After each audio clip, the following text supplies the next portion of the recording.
Hello class 6 students, कैसे हैं आप सब। I hope you are fine. तो जैसे कि हम ज्योग्राफी का स्टार्टिंग के 4 चैप्टर खत्म करके आए हैं, अब हमें चैप्टर 5 स्टार्ट करना है। तो सब अपनी बुक का पेज नंबर 91 ओपन कर लीजिए। हमारे चैप्टर का नाम है major land forms of earth. Earth के अलग अलग मेजर लैंड फॉर्म्स के बारे में हम बात करेंगे। तो चलिए स्टार्ट करते हैं।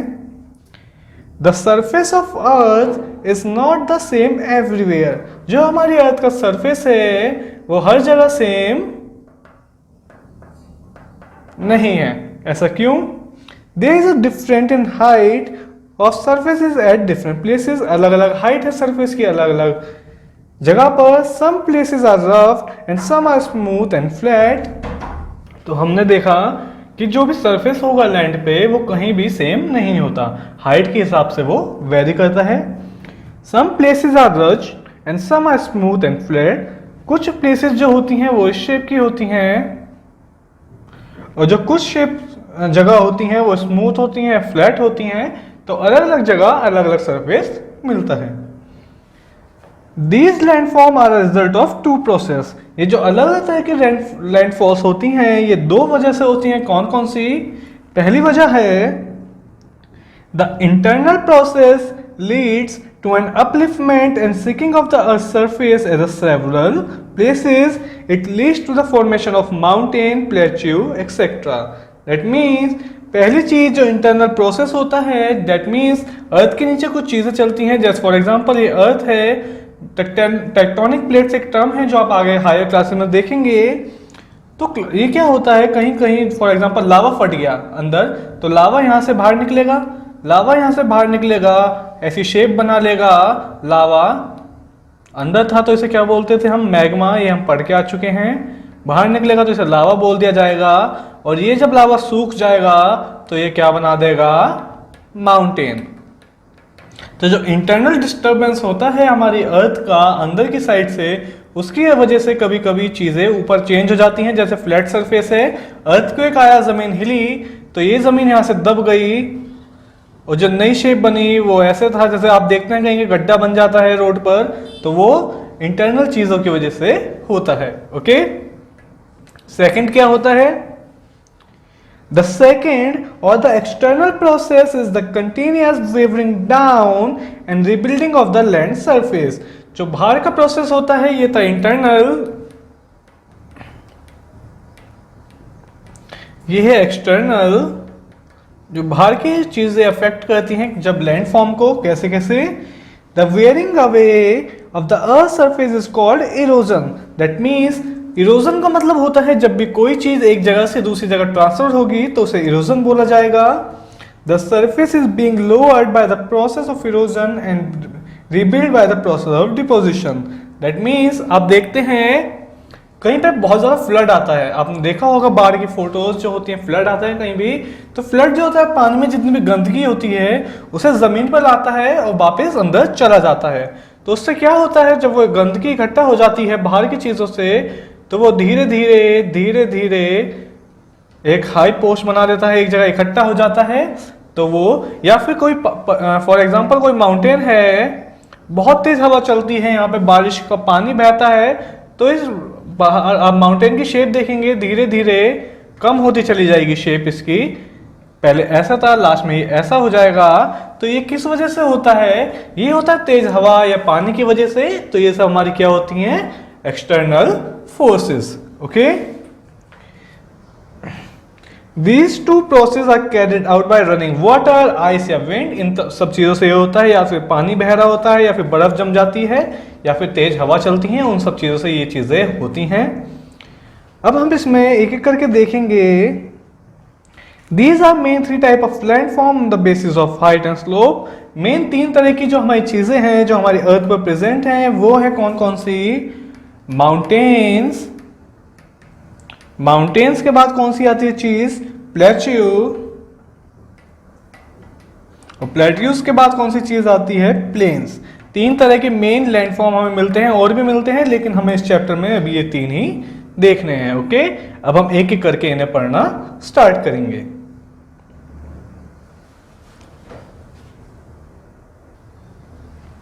तो पहला जो हमारा टॉपिक है वो है माउंटेन्स। ओके, तो माउंटेन्स में हम देखेंगे a mountain is any natural elevation of the earth surface. Most of the mountains are inverted V shape. That means ज़्यादातर जो माउंटेन्स होते हैं वो नेचुरल एलिवेशन होता है अर्थ सरफेस का।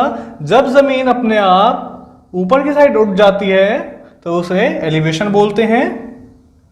ज़्यादातर जो होते हैं वी शेप के होते हैं, इन्वर्टेड वी।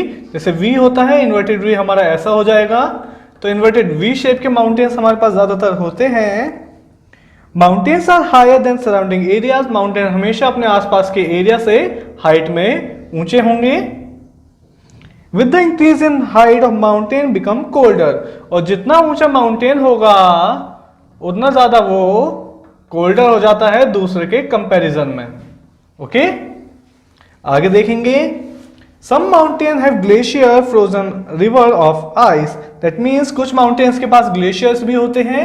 ग्लेशियर्स क्या होते हैं? ग्लेशियर होते हैं फ्रोजन रिवर। जब कोई नदी जम जाती है और आइस की फॉर्म ले लेती है तो उसे ग्लेशियर बोला जाता है। There are hot mountains also. साथ में इसके साथ साथ हॉट माउंटेन्स भी हमारे पास होते हैं। There are 3 types of mountain. Mainly 3 type के हमारे पास माउंटेन है। कौन कौन से? पहला fold mountain,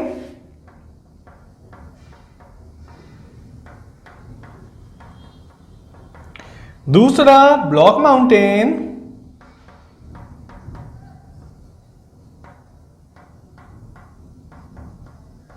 and third is volcanic mountain.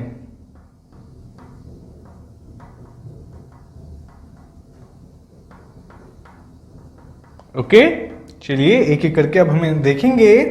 Hills are natural raised area of land not as high as craggy as mountains.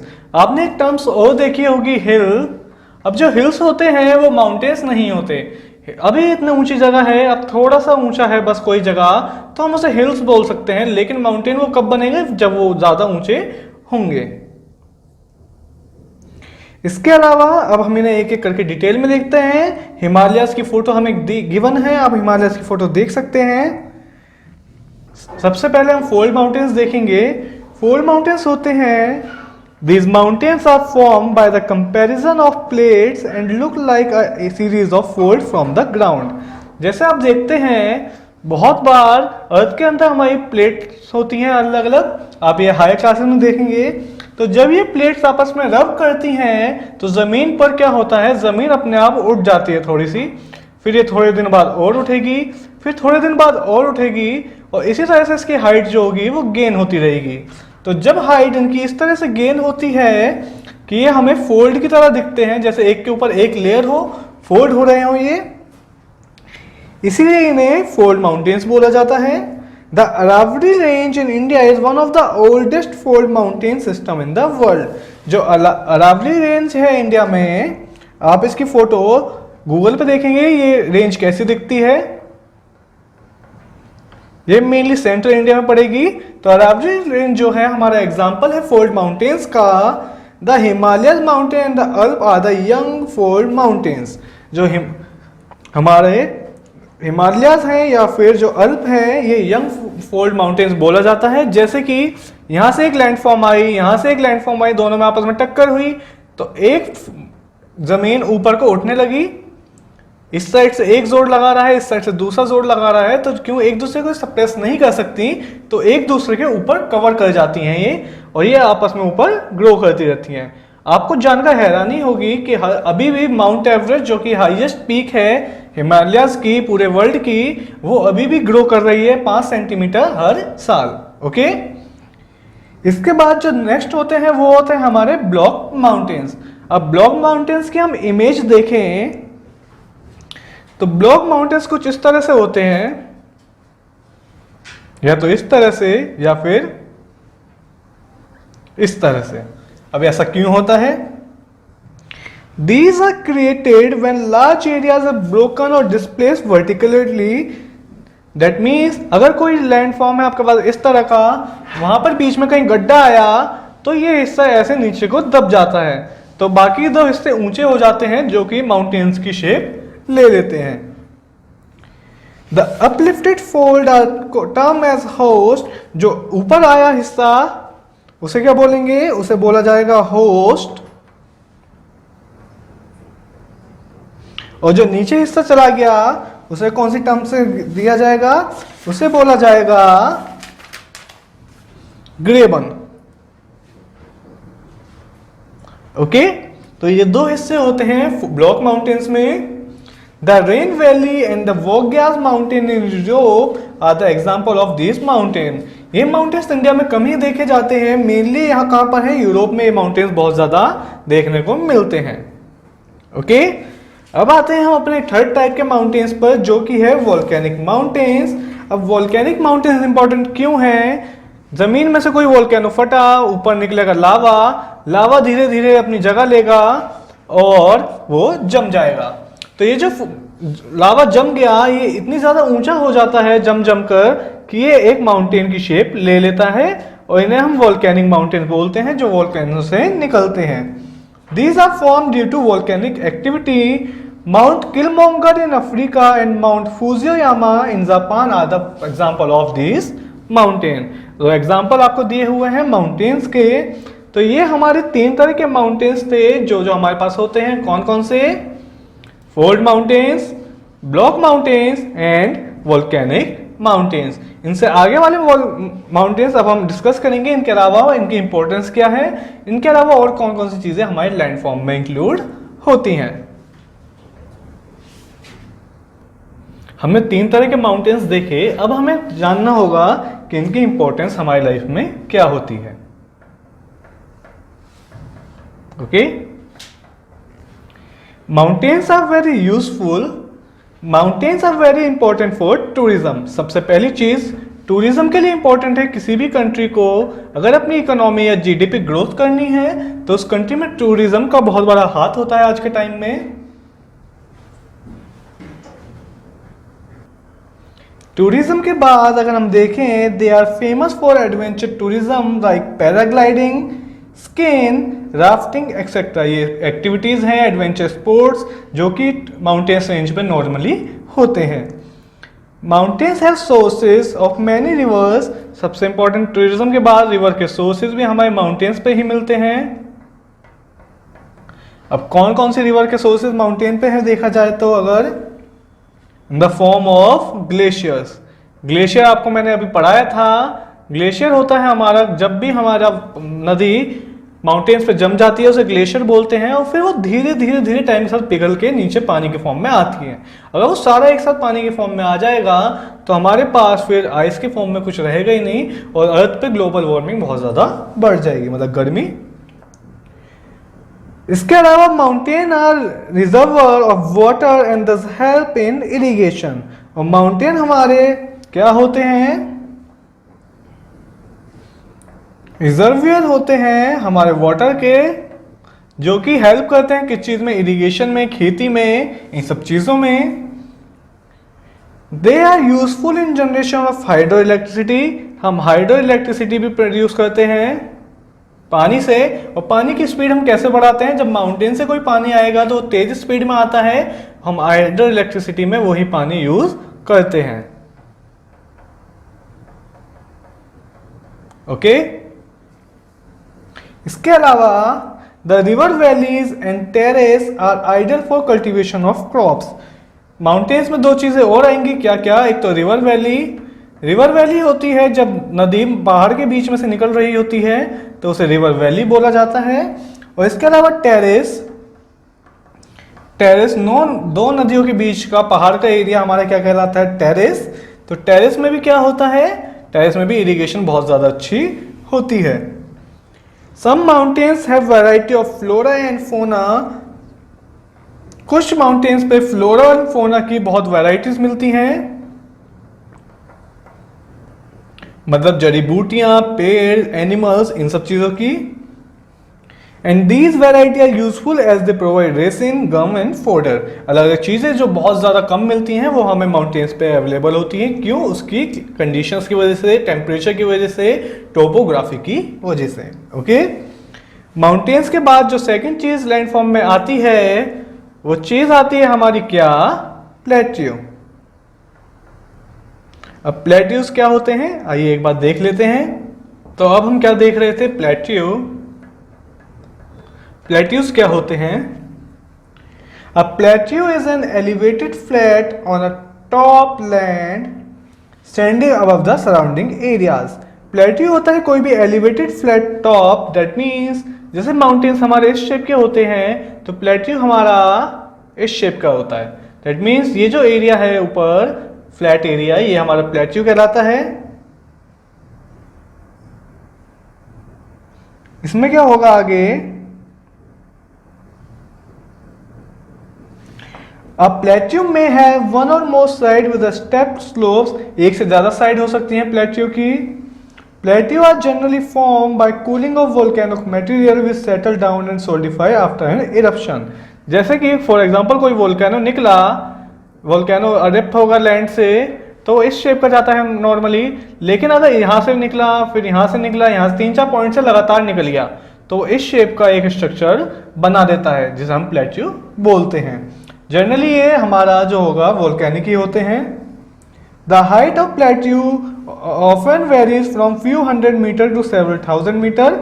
100 से लेकर 1000 मीटर तक इनकी हाइट हो सकती है। Many plateau have scenic spots and are of great attraction of tourist. इसमें कुछ कुछ सीनिक स्पॉट्स भी होते हैं। सीनिक स्पॉट हमारे कौन से स्पॉट्स होते हैं? जहां से लावा निकलता है। ओके, तो ऐसे स्पॉट्स होते हैं इन पर, और इन पर टूरिज्म भी इसलिए बहुत ज्यादा होता है। Plateau have high mineral deposit, thus mining industry are located in plateau like the Chota Nagpur. Plateau is very famous for coal and iron. और ये जो प्लेट्यू होते हैं बहुत ज्यादा रिच होते हैं किसमें? मिनरल्स में। रिच मतलब बहुत ज्यादा मिनरल्स इसमें मिलते हैं, इसलिए जो हमारी माइनिंग की इंडस्ट्रीज होती हैं ज्यादातर वो प्लेट्यू के आसपास ही बनती हैं। छोटा नागपुर प्लेट्यूज का एक बहुत अच्छा एग्जांपल है।